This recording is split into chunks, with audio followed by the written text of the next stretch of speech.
Hello, I'm Douglas Quincy Rohal, and this is the Kodak Folding Cartridge Premo 2 from 1913. This Kodak camera is the next step up from a box camera Kodak's been selling for its entire existence. You might look at this and say, well, this looks like a box. This looks quite unlike any camera I've ever seen. Well, that's because this specific camera is a folding camera. As such, you're just seeing its more pocketable form. Let's see if we can switch that up.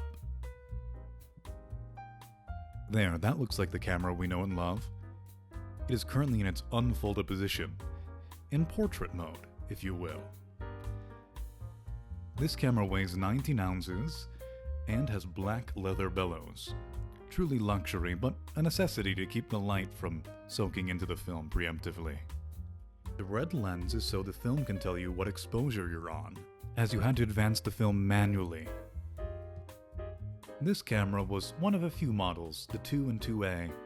In 1919, this camera was worth $7.42. In today's money, it's $137.88. This camera has blessed us with some information about what patents are on it. Two numbers, in fact. Unfortunately, they lead to the same thing. The patent for the shutter design on this camera, a ball bearing shutter to be exact.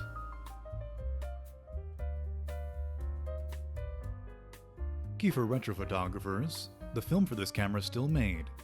It's called 120 film, a medium format camera film, has withstood the test of time. You still might want to be careful, as they used orthographic film back then, which was not susceptible to red light.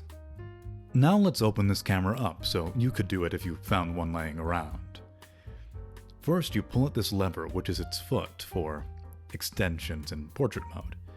Then we'll pull along these rails, and if your film was in the camera, you'd be ready to shoot. Here's the shutter button. Nice and automatic. Still smooth after all these years. This is the shutter speed lever. It has 50, 25, bulb, and timed.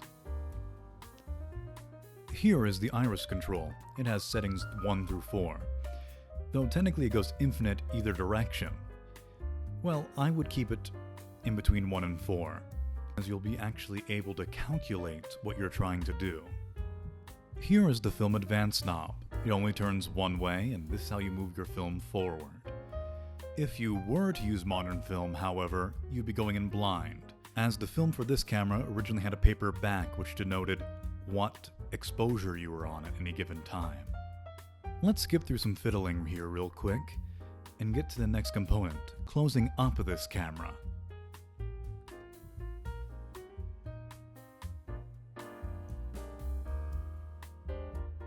To close this camera is quite simple. First, you pinch this lever right here and push the entire bellows back in. To close the latch, you just need to push these two arms back, and voila, your camera is portable again and ready to go. But what if you wanted to take your film out? Well, that's easy. You push this latch, and then you lift away the entire front of the camera, leaving you only with the front of the camera and the entire film back. A very simple and elegant solution. It also allows for better cleaning. And to put it back, you just, struggle with it a little bit. Slide this end in first, and then reseal it with this latch. And presto, you're ready to go again. You can even carry it by this little handle. For you completionists out there, here's a rotating table shot of the camera component and the film back component. Thank you for tuning in this week to Doug's Tech Exposé. I hope you have a great rest of your day and tune in next time. Bye.